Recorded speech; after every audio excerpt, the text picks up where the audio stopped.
The halls of the St. Michel Music Conservatory didn't just smell like old wood and floor wax. They smelled like money. To Alina, it was a scent that felt heavy and suffocating. A constant reminder that she walked on these marble floors as a guest, not a resident. She was 17, thin from skipping meals to afford the bus fare, and dressed in a second-hand blazer that was slightly too big in the shoulders. She hugged her books to her chest as she navigated the crowded corridor, trying to make herself invisible against the lockers. In this place, invisible was usually the safest way to be. St. Michel wasn't just a school. It was a fortress for the children of the city's elite. The students here carried themselves with a relaxed ease that comes from knowing your future is secure, no matter how many notes you miss. Alina moved differently. She moved like someone who knew that one wrong step, one missed opportunity, could send her back to the noisy neighborhood where dreams often died before they could even start. She found her usual spot in the corner of the practice room hallway. It was far enough away from the main traffic that she wouldn't be bumped into, but close enough to hear the muffled sounds of pianos, violins, and cellos blending together. She sat down on the bench and pulled out her sheet music. It was a mess. The pages were yellowed and doggered, held together in the binder by clear tape that was starting to peel at the edges. Some of the notes were fading from years of fingers tracing them, but to Alina, these tattered pages were a map to a better life. Her fingers moved over the paper, silently playing the notes in her mind. She was preparing for the afternoon masterclass, a rare session where a visiting conductor would listen to the top students play. It was a big deal. For the wealthy kids, it was just another chance to show off. For Alina, it was a chance to prove she deserved to be there. She had practiced until her hands cramped every night for a month, ignoring the rattling of the cheap upright piano in her apartment.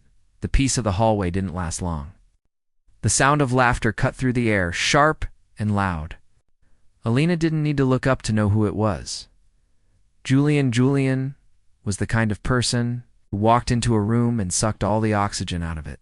He was tall, wearing a tailored jacket that probably cost more than Elena's mother made in 2 months. He walked with a swagger, flanked by 2 friends who hung on his every word as if he were royalty. In a way, he was. His family owned half the shipping docks in the city, and his father's name was engraved on a plaque right near the main entrance of the school. Julian was technically a good pianist. His fingers were fast and accurate, but his playing was cold. It was like listening to a machine execute a code. There was no heart in it, only ego. As they passed by, Julian slowed down.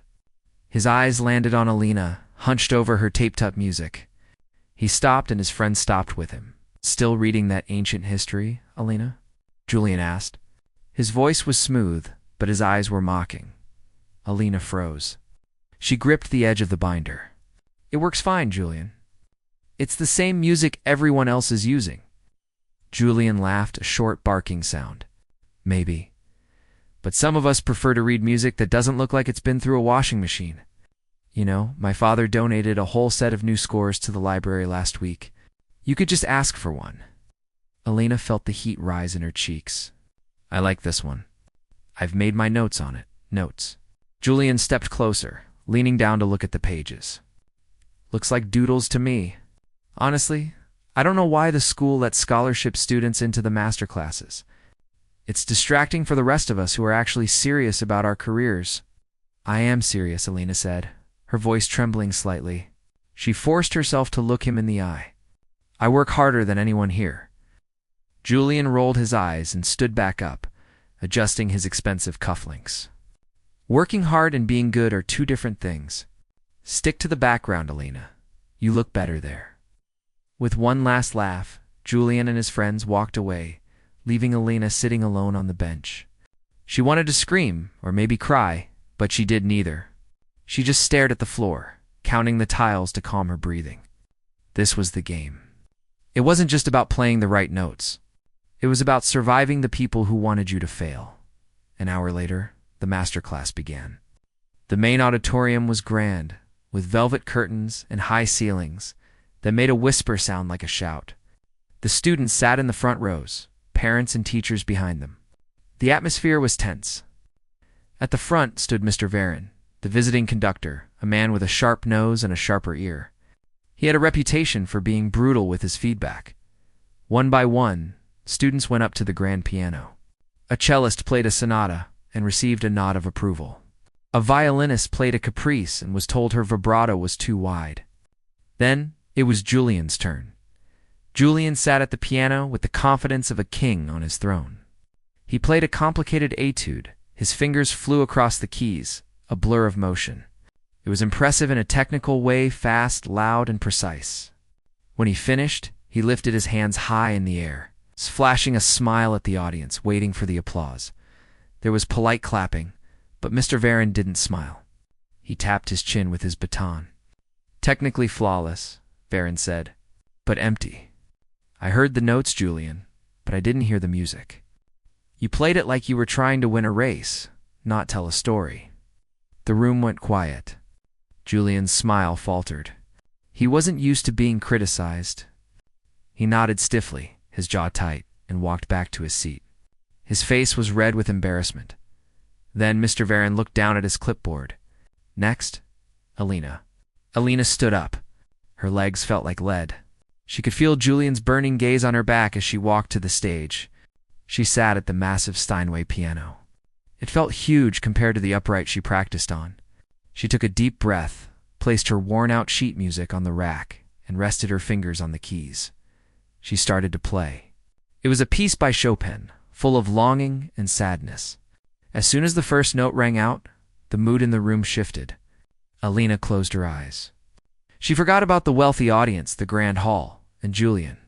She thought about the long nights, the tired hands of her mother, and the music that was the only thing that made sense in her world. She didn't play the notes perfectly. Some were a little slower, a little softer than the strict tempo demanded. But she poured every ounce of her soul into the sound. The music seemed to fill every corner of the hall. It was raw and honest. When she hit the final chords, she let them hang in the air, fading into silence. There was no dramatic gesture. She just pulled her hands back into her lap and opened her eyes. For a second, nobody moved. The silence was heavy. Then Mr. Varon nodded slowly. That, he said quietly. That was music. Alina let out a breath she didn't know she was holding. A small smile touched her lips. She had done it. And it almost fooled me, Varon added, his voice suddenly hard. Alina's smile froze. Sir, you have feeling, yes? But your technique is too dull. Ruffy switched to English. And you are playing from a disgraceful copy. Look at those pages. He pointed his baton at her music. It is disrespectful to the composer to present his work on trash. If you cannot afford to take care of your materials, perhaps you are not ready for this level. Before Alina could speak, a voice came from the audience. It was Julian. She probably found it in a dumpster, sir, Julian called out. A few people giggled. It was a quiet giggle, but in the silent hall it sounded like a shout. Mr. Varon didn't scold him. He just looked at Alina, disappointed. Fix your presentation, Alina, or don't come back. Alina felt the blood drain from her face. The validation she had felt just seconds ago vanished, replaced by a cold wave of shame. She nodded quickly, gathered her torn music, and practically ran off the stage. As she walked down the aisle, she didn't look at anyone. She just kept her head down, clutching the binder to her chest, as if it were a shield. She could hear Julian whispering loudly to his friend as she passed. See? No class. Not the music, not the girl. Alina pushed through the heavy wooden doors of the auditorium and stepped out into the cool afternoon air. She didn't stop walking until she was behind the school building, hidden among the recycling bins and the old HVAC units. She leaned against the brick wall and finally let the tears fall. It wasn't fair. She had played better than him. She had felt more than him. But it didn't matter, because in this world, the ball drawing, the presentation, mattered more than the product. Julian could play like a robot and get a critique on his soul. She could play like an angel and get a critique on her paper. She looked down at her music binder. The tape was peeling again. In a fit of sudden anger, she ripped a piece of the tape off, crumpling it in her fist. She wanted to throw the book into the dumpster, like Julian had suggested. She wanted to go home and tell her mother that she was done. It was impossible to win against people who owned the game. But then she looked at the pages again. She saw the notes she had written in the margins in pencil, little reminders of where to breathe, where to push harder. This book wasn't trash. It was her history. It was her fight. Alina wiped her eyes with the sleeve of her blazer. Her breathing slowed down. She realized that Julian wanted her to be silent. He wanted her to disappear. The conductor wanted her to fit into their neat little box of what a proper musician should look like. They expected her to go home, feel S. The news about the Gala of the Stars didn't just arrive. It swept through the conservatory like a storm, changing the atmosphere overnight. For weeks, the hallways had been filled with the usual gossip and complaints about teachers. But now, there was a sharp, electric tension in the air. The gala was the biggest event of the year. It wasn't just a school concert. It was a showcase. Talent scouts from the major orchestras, wealthy donors, and critics from the city's biggest newspapers would be there. For the students at St. Michel, it was the golden ticket. But for Alina, it was everything. It was the difference between staying in her cramped, noisy apartment and getting a scholarship that would actually pay for her future. She stood in front of the bulletin board in the main hall, staring at the glossy poster. The name at the top of the list sent a chill down her spine. Soloist Spotlight, Open Audition. It was the slot everyone wanted. The winner would close the first half of the show, the moment when the audience was most awake, the moment that mattered most. Alina gripped the strap of her bag. She knew she could play it. She had chosen a difficult concerto, one that required not just speed, but deep, resonant emotion. It was a piece that suited her perfectly. But she also knew that talent wasn't the only thing being judged here. She would be competing against Julian. Across the hall, she saw him holding court near the water fountain. He was leaning against the wall, laughing loudly, surrounded by his usual group of admirers. He looked relaxed, too relaxed. He caught Alina's eye and flashed a cold, knowing smile. He didn't look worried. He looked like a man who already knew the outcome. For the next 2 weeks, Alina lived in a state of exhausted focus. She realized that to win the solo spot, she needed to practice on the school's best pianos. The upright in her neighborhood was fine for learning notes, but it couldn't handle the power of the concerto she was playing. She needed the touch of a grand piano to get the dynamics right, the soft, whispering trills and the thunderous crashing chords. The conservatory had 12 soundproof practice rooms. Room 302 was the jewel of the collection. It housed a newly restored Steinway that sang like a dream. It was usually booked solid, but Alina had a strategy. She noticed that the wealthy students liked to sleep in or skip early morning practices to go out for breakfast. So, she started waking up at 4 a.m. She would catch 2 buses across the city to be at the school doors by 6 a.m., waiting for the janitor to unlock them. For 10 days, her plan worked.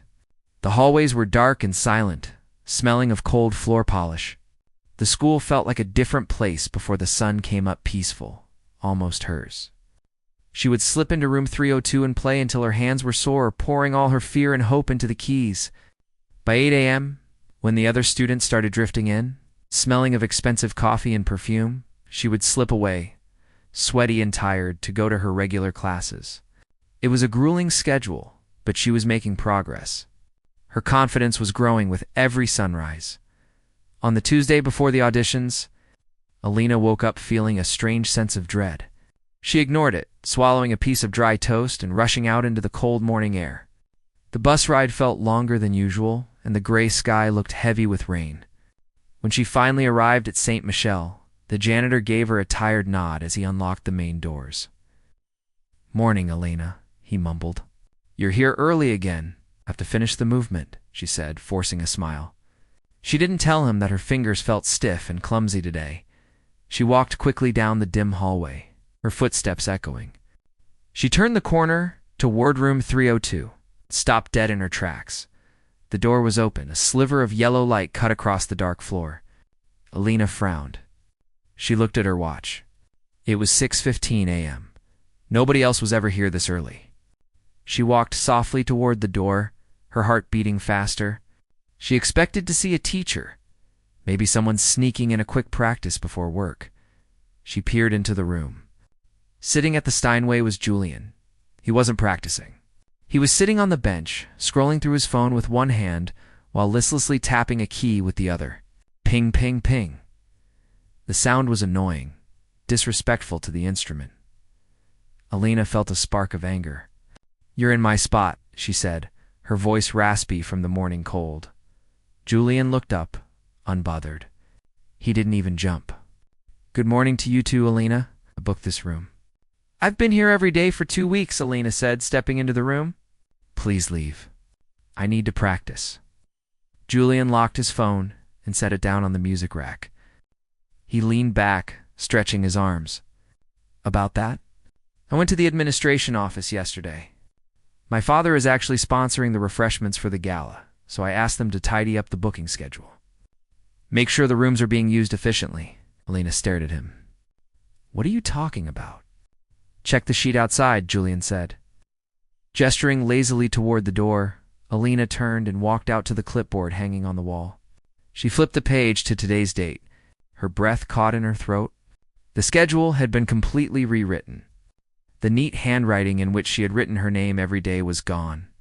In its place was a printed schedule. Room 302 was booked for J.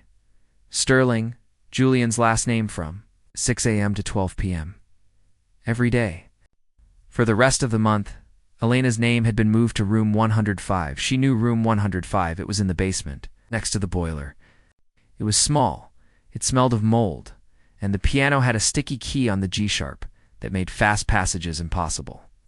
"This is a mistake," Alina whispered. She turned back to Julian. "You can't just erase people. I need this room. I can't play the concerto on the basement piano." Julian finally stood up. He walked to the door, leaning against the frame so she had to look up at him. He wasn't smiling anymore. His face was serious, almost bored. "It's not a mistake, Alina. It's a correction. The gala is a high-stakes event. The school needs its best representative to have the best resources.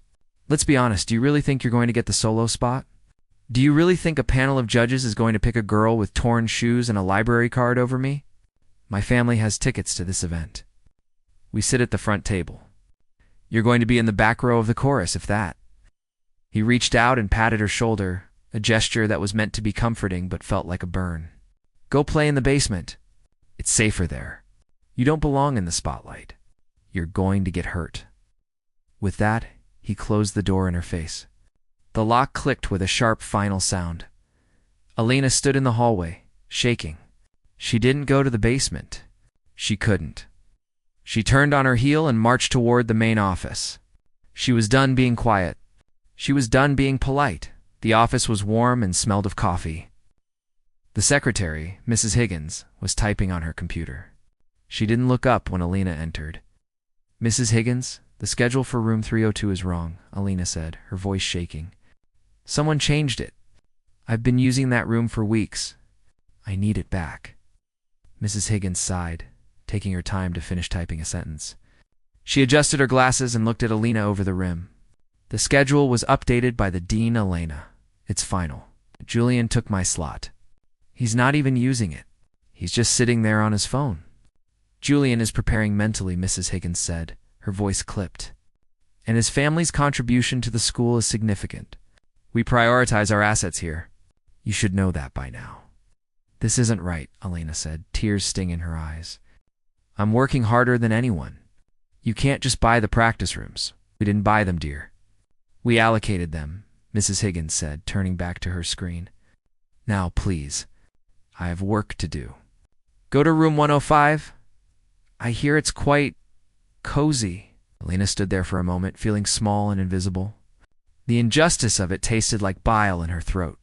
She wanted to scream, to knock the papers off the desk, but she knew it wouldn't help. It would just get her kicked out. She turned and walked out, closing the door gently. She walked down the hallway, her footsteps heavy. She felt like she was carrying a bag of stones. She passed the open door of room 302 again. The sound of Julian playing drifted out. He was playing loud, fast scales, showing off, but the music sounded hollow to her ears. It was just noise. It was the sound of privilege. Alina kept walking. She went to the stairs and descended into the basement. The air grew colder and damper as she went down. The fluorescent lights flickered with a buzzing sound. She found room 105 at the end of the hall. It was barely larger than a closet. She went inside and sat at the old piano. It was dusty. She ran her finger over the keys, and sure enough, the G-sharp stuck. It made a dull thunk instead of ringing out. She tried to play a chord, but the sound was muffled dead. It was like trying to sing with a pillow over your face. She put her head down on the music rack. She felt the weight of everything pressing down on her. Julian was right. Without the room, without the right instrument, how could she compete? The world was rigged. The people at the top looked out for each other, and people like her were just there to fill the background. To make the school look diverse in the brochures, she sat there for a long time, listening to the hum of the boiler. Anger bubbled up inside her, hot and fierce.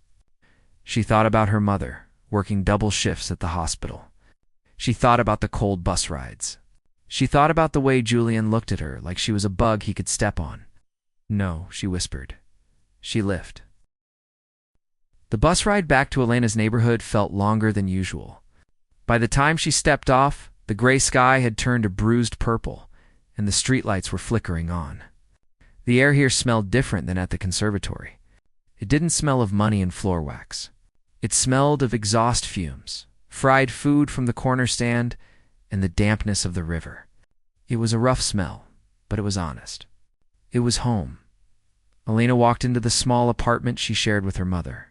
The living room was cluttered but warm. Her mother was asleep on the couch, still wearing her nurse's scrubs, the TV playing quietly in the background. Elena quietly kissed her mother's forehead and went to her room.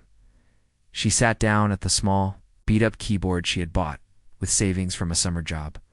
It was electric, and the keys didn't have the weight of real piano keys. She tried to play the concerto, the piece she needed for the gala, but it sounded terrible. The speakers buzzed when she played the low notes, and the sound was thin and fake. She slammed the lid shut in frustration. She couldn't practice at school. The basement room was useless, and the good room was stolen. She couldn't practice here. She felt trapped, like a bird in a cage that was getting smaller every day. She lay back on her bed, staring at the water stains on the ceiling.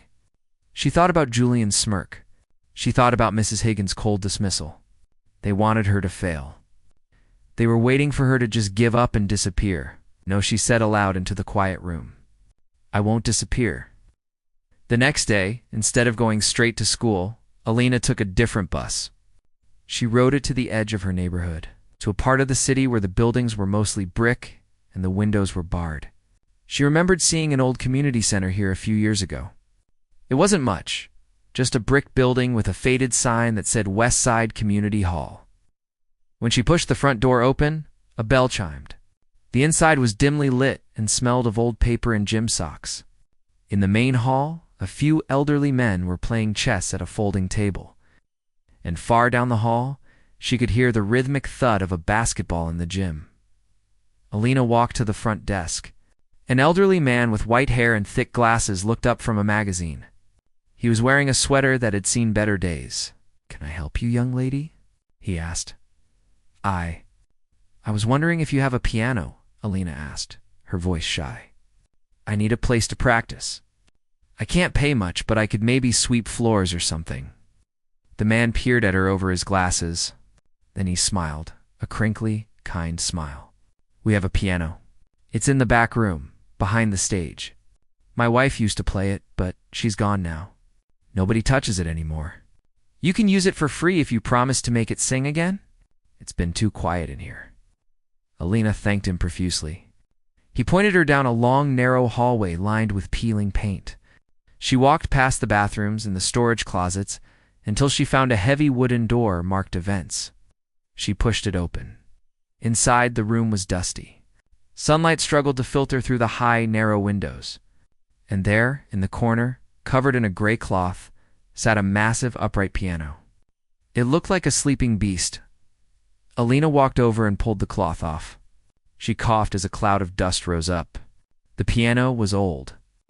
The black finish was scratched, and some of the ivory keys were chipped. It looked tired. But when she opened the lid, the strings inside gleamed, golden and tight. She sat down on the bench. It creaked under her weight. She placed her hands on the keys. They were cold. She took a deep breath and played a single chord. Clang. The sound was jarring. The piano was terribly out of tune. Some notes buzzed against the felt, and others rang out with a harsh, metallic edge. It was the complete opposite of the perfect Steinways at school. This piano was ugly. Alina pulled her hands back. It was hopeless.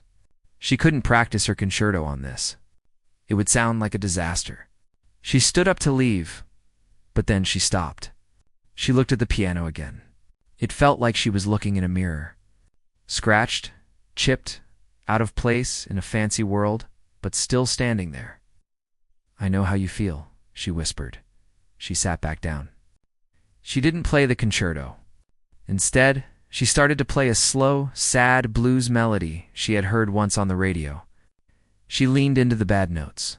She played the buzzing keys harder, turning the buzz into a growl. She played the low notes until the floorboards vibrated against her feet. For the first time in weeks, she didn't think about the judges. She didn't think about Julian or his perfect posture. She thought about her mother, coming home tired. She thought about the cold bus rides. She thought about the anger she felt when Julian looked at her like she was dirt.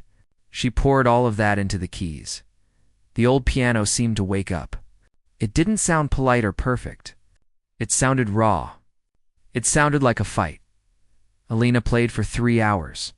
She forgot the time. She forgot where she was. When she finally stopped, her hands were black with dust and her fingers ached. But her heart felt lighter.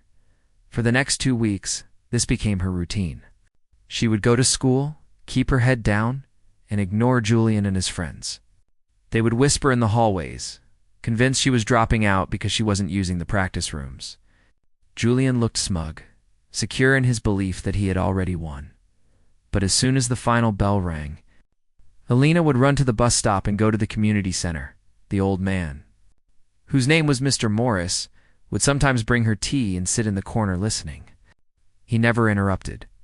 He just listened with his eyes closed. One day, about a week before the audition, Alina was struggling with a section of the concerto. It was a fast, technical run that was supposed to sound like a cascade of water.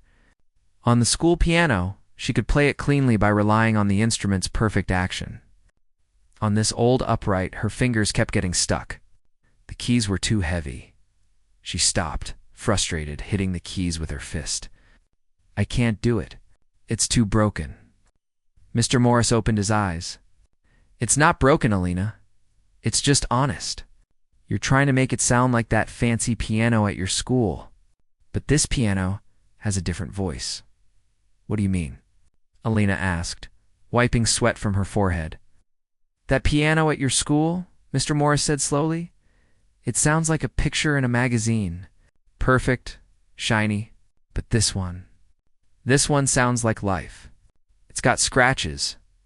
It's got bumps. Don't try to hide the bumps. Play them."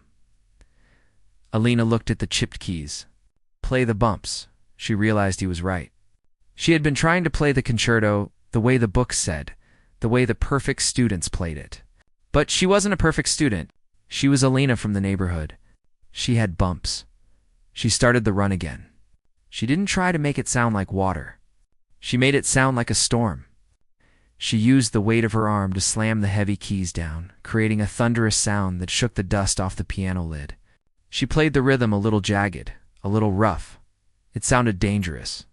It sounded powerful. She played the rest of the piece that way. She slowed down the fast parts to make them heavy. She made the soft parts cry out.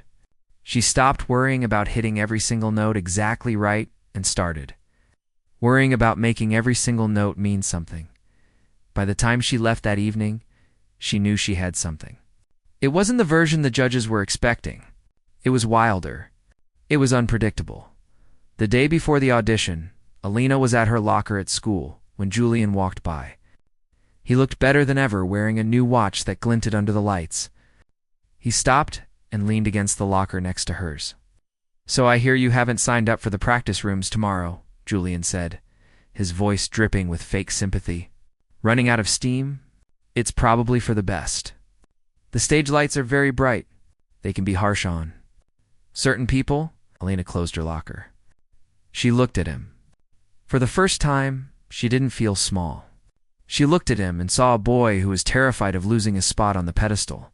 She saw a boy who played music like he was checking items off a grocery list. "I'm not running out of steam, Julian," Elena said calmly. "I'm just done pretending." "See you tomorrow," Julian frowned, confused by her lack of fear. What is that supposed to mean? Elena just smiled, a small, secret smile. "You'll hear it." That night, Elena went to the community center one last time. The room was dark, lit only by the streetlights outside. She didn't turn on the overhead light. She just sat at the piano and played the entire concerto from start to finish. She played with a ferocity that scared her a little. She wasn't just pressing keys. She was telling the story of her life. The struggle, the hunger, the anger, and the hope. The old piano roared back at her, the sound filling the empty hall. When she played the final chord, she held her hands in the air, letting the sound ring out until it faded into nothingness. In the silence that followed, she knew the truth. She wasn't the rich bully's victim anymore. She wasn't the charity case. She was a musician, and she had something to say that money couldn't buy. She stood up, closed the lid gently, and patted the dusty wood. "Thank you," she whispered. She walked out into the night air. It was cold, but she didn't feel it. She was ready. Julian expected silence. He expected her to play scared, to play small. He expected her to try and fit into his world. But tomorrow, she was going to bring her world to him, and it was going to be loud. The night of the gala arrived with a clarity that felt mocking. The sky above the city was clear and full of stars, mirroring the sparkling chandeliers inside the St. Michel Conservatory's main hall. Elena stood outside the heavy oak doors, listening to the murmur of the crowd inside. She smoothed down the front of her dress. It was the same one she had worn to a cousin's wedding 2 years ago, simple, dark blue, and modest. Compared to the gowns of silk and tulle that were surely swirling around inside, she felt invisible. But as she took a deep breath, she remembered the dusty old piano in the community center. She remembered the honest, raw sound it made. She wasn't there to wear a dress. She was there to play. She pushed open the doors and stepped into the lion's den. The transformation of the school was shocking. The usual harsh fluorescent lights were replaced by warm golden glows. The floors gleamed. Every important person in the city's classical music world seemed to be their critics with sharp eyes. Donors with heavy jewelry and talent scouts holding clipboards. The air smelled of expensive perfume and anticipation. Elena moved to the side of the room, trying to blend into the heavy velvet curtains. She watched the students from her school. They looked different tonight, too. They were laughing, but it was a nervous kind of laughter. They were all glancing at Julian. Julian stood in the center of a small circle near the front row. He looked every bit the star. He wore a tailored tuxedo that fit him perfectly, his hair styled with precision. He was holding court, telling a story that made a few older donors laugh. He looked relaxed. He looked like he had already won. When his eyes scanned the room and found Elena in the corner, he didn't sneer. He simply offered a small, tight smiler signal that he knew she was out of her depth. Then the lights dimmed, and a hush fell over the crowd. The master of ceremonies walked onto the stage, a tall man with a booming voice. He welcomed everyone and thanked the sponsors, making a special point to mention Julian's father's company. There was polite applause. And now, the MC announced, to open our performance portion, we have a student who represents the very best of St. Michel's technical excellence. Please welcome Julian Sterling. Julian walked onto the stage to loud applause. He bowed deeply, flashing that confident smile. He sat at the massive Steinway concert grand, adjusted the bench, and paused for a moment. Soaking in the spotlight, he began to play. Elena crossed her arms tightly against her chest. She wanted to be objective, but she couldn't help it. Julian played the notes exactly as they were written. Not a single mistake. His fingers were agile, moving across the keys with the speed of a hummingbird. The piece was fast and loud, designed to show off. He thundered through the difficult passages, his face contorted with an expression of intense concentration that looked more like a grimace. But as Alina listened, she felt nothing. It was impressive, yes, like watching a robot build a car. It was precise. It was expensive, but it was cold. There was no space between the notes, no breath. It was just sound filling the air, demanding admiration without earning it. She looked around the room. The wealthy audience was watching intently. Some nodded their heads, impressed by the flashiness. But others, the older critics, were just watching with neutral faces. No one was moved. No one was leaning forward in their seats. Julian finished the piece with a dramatic, crashing chord. He threw his hands up in the air, chest heaving, waiting for the roar. The applause was polite. It was respectful. But it wasn't a roar. It was the sound of people clapping because they were supposed to. Julian stood up and bowed, looking slightly confused that the response wasn't more enthusiastic. He looked out at the crowd, searching for real adoration, but found only courtesy. As he walked off the stage, his eyes met Elena's. For a split second, his confident mask cracked. He looked annoyed. He knew it hadn't been perfect.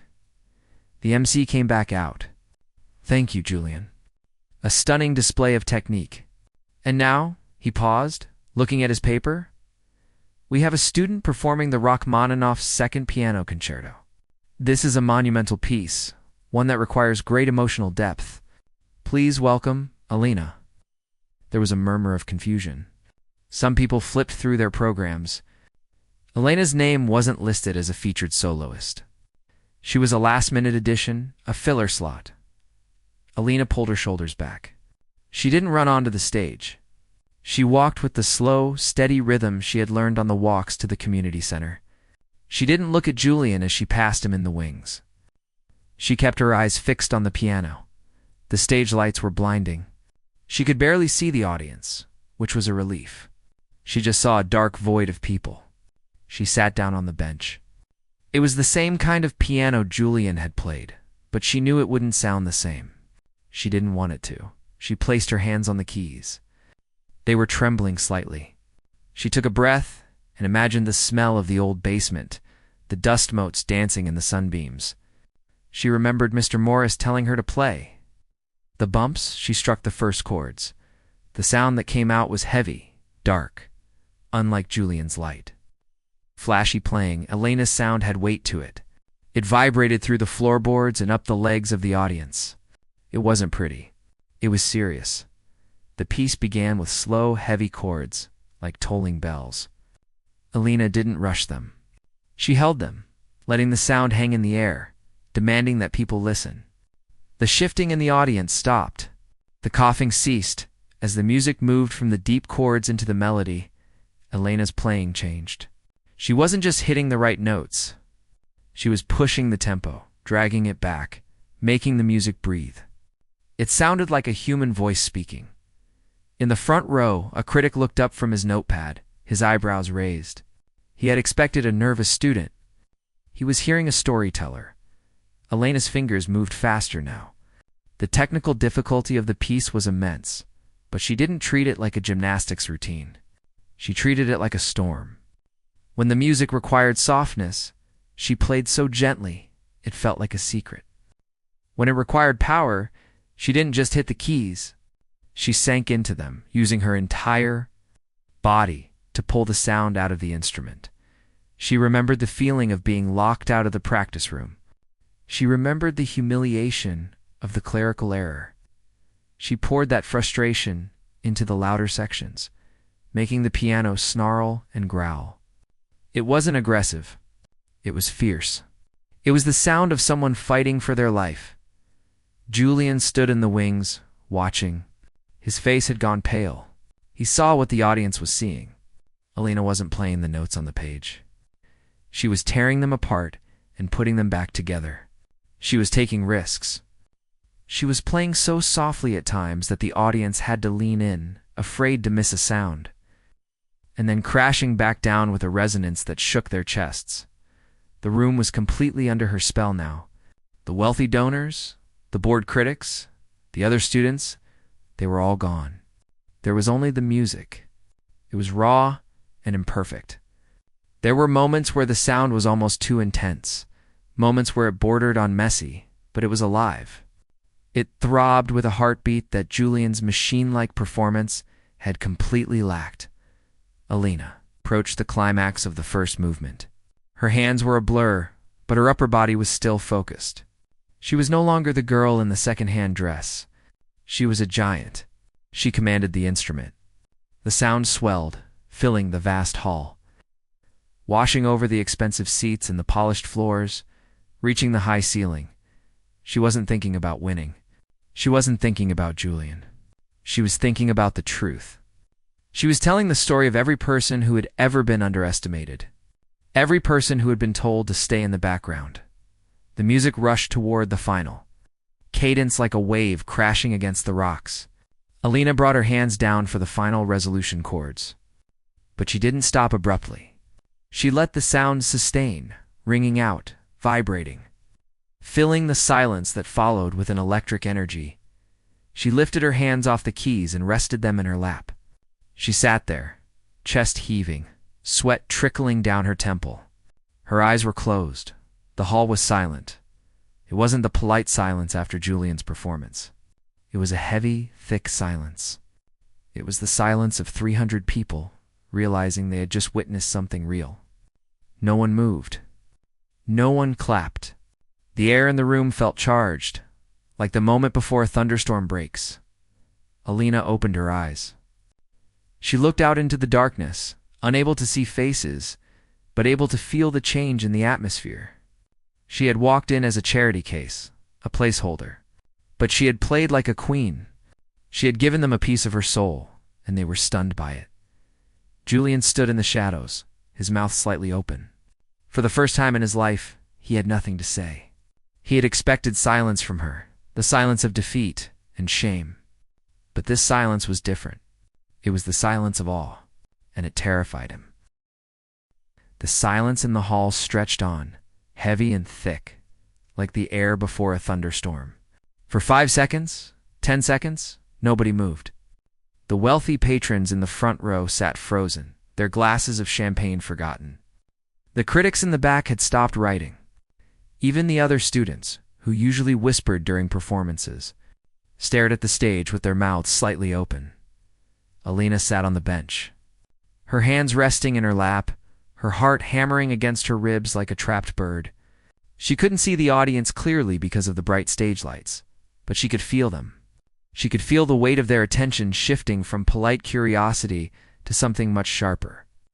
She had poured every ounce of her struggle, every late night, and every moment of hunger and ambition into those keys. She had held nothing back. Now, sitting in the echo of the final chord, she felt completely empty, yet strangely whole. Then, a sound broke the stillness. It wasn't a clap. It was the scrape of a chair against the floor in the front row. Mr. Varon, conductor who had criticized her sheet music weeks ago, stood up. He looked at the stage, his eyes no longer cold or judgmental. Slowly, deliberately, he raised his hands and began to clap. It wasn't polite applause. It was the slow, rhythmic clap of recognition that was the spark the room needed. Suddenly, the hall erupted. It wasn't the polite clapping Julian had received. It was a roar. It started from the back and rolled forward like a tidal wave. People stood up. The woman in the expensive fur coat was clapping so hard her jewelry shook. The young students in the balcony were cheering. The sound was deafening, a physical force that seemed to push against Elena's chest. Elena blinked, tears finally spilling over her cheeks. She stood up. She wasn't smiling a perfect, practiced smile.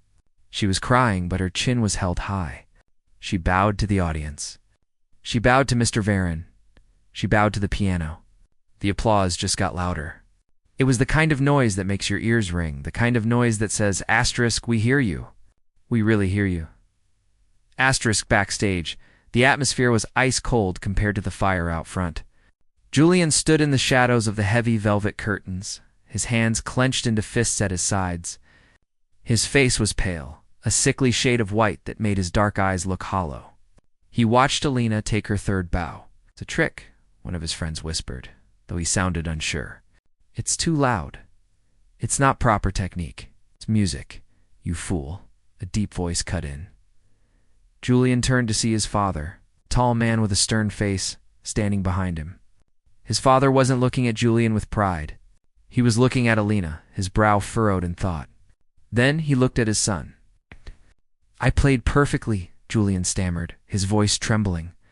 "I didn't miss a note." "You played like a typewriter," his father said, his voice low and dangerous.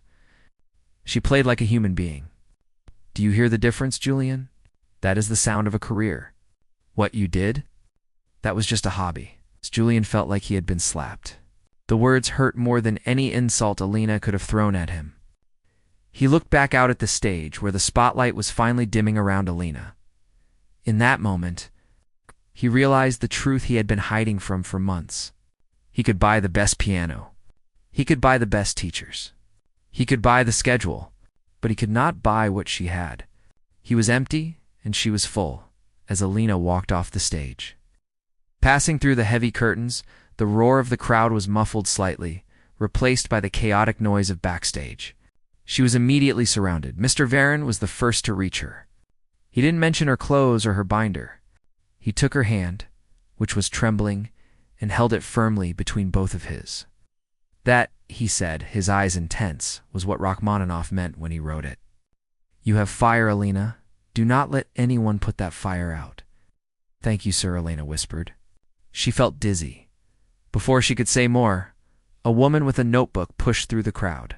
She was a critic from the city's biggest newspaper. "Alina, I'm writing the review for tonight. You have to tell me where did you study that interpretation. It was raw. It was incredible." "I practiced on an old piano," Alina said honestly. "In a community center." The critic raised an eyebrow and scribbled furiously in her notebook. "Perfect. The Street Symphony. The headline will write itself." Alina was pulled toward the refreshments table. People who had ignored her for the entire semester were suddenly her best friends. They wanted to know who she was, where she came from, and how long she had been playing. They offered her business cards. A man from the city's symphony asked if she would be interested in an audition for the junior orchestra.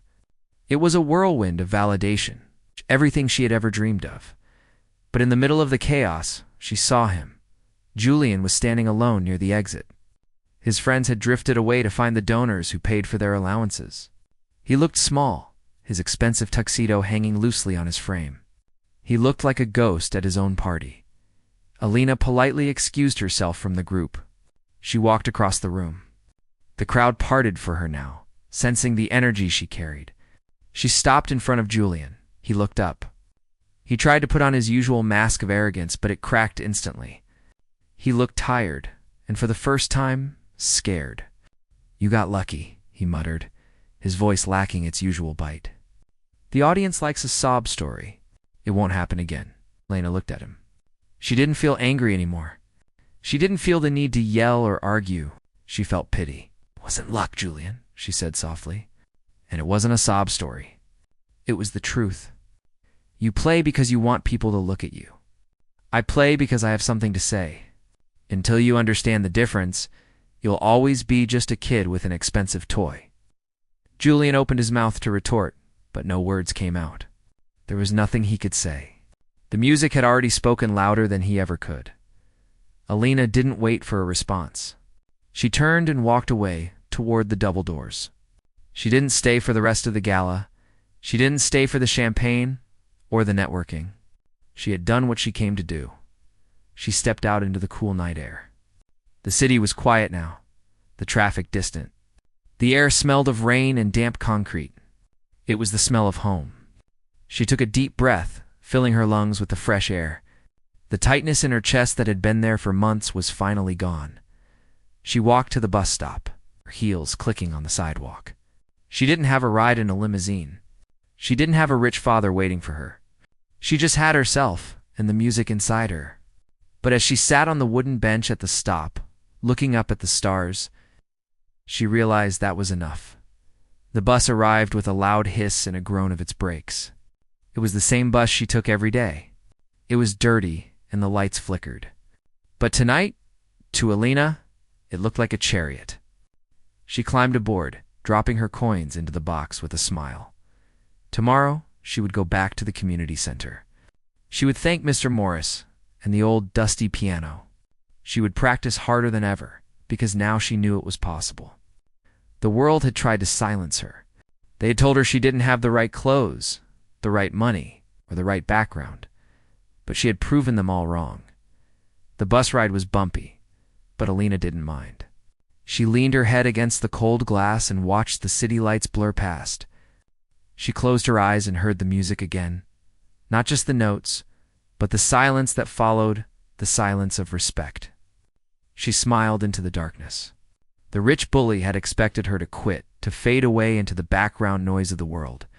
Instead, she had made the world listen. And that was a sound no amount of money could ever buy.